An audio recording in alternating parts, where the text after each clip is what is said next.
Changing sales resistance to sales acceptance is the same. Degree by degree, we help our customer make that transition. No sale soon becomes sold. So you have your sales resistance thermometer reading 100 degrees and your sales acceptance thermometer at 0 degrees. Your goal is to switch the two of them. You must reduce sales resistance by about 10 degrees at a time until you get it down to 0. Then and only then will you work on increasing sales acceptance from its starting point of 0 degrees, again by 10-degree increments, to 100 degrees of acceptance, which results in a closed sale.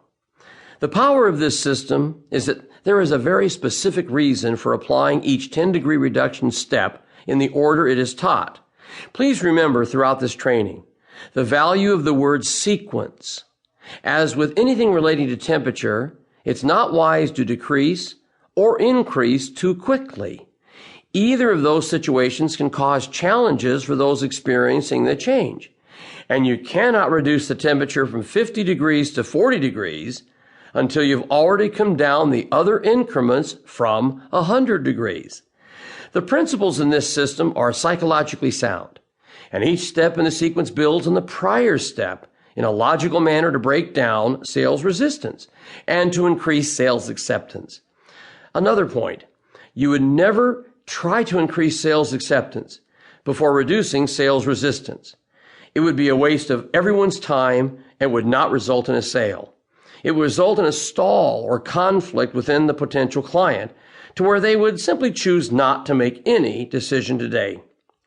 The first 50 degrees of our sales resistance thermometer are reduced by building the element of trust. It's essential that the potential client comes to trust you, your brand, and the product or service you offer. Trust is the foundation upon which everything else is built, especially in a situation where you initiated the sale.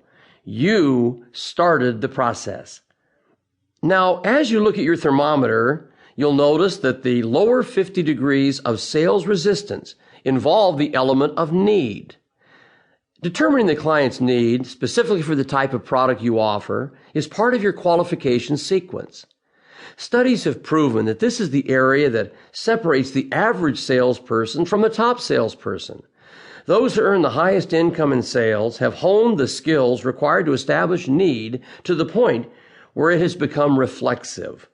Low-income earners either skip this step in the sequence or go at it half-heartedly, not truly understanding its power. Skipping or not effectively covering this step makes room for challenges in the steps that follow. Why would anyone want to lay traps for themselves, making it more difficult to get deeper into the presentation? If all the steps are followed in proper sequence, each one becomes easier than the last. On the sales acceptance thermometer, the lower 50 degrees, where you start building towards the close, are where you demonstrate your ability and desire to help each person.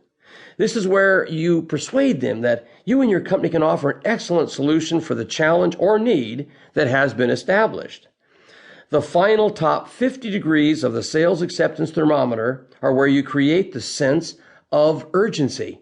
Make them want to hurry, to own your product or service.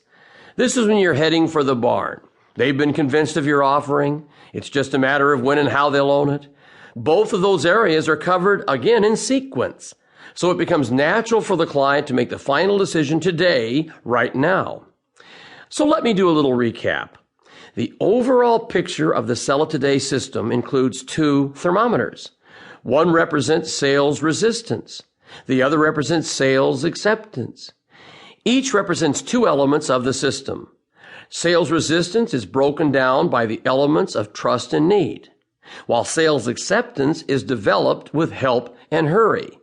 To simplify the process, we'll break each element into 50 degrees and show how to move those thermometers 10 degrees at a time in a systematic manner that culminates in a closed sale.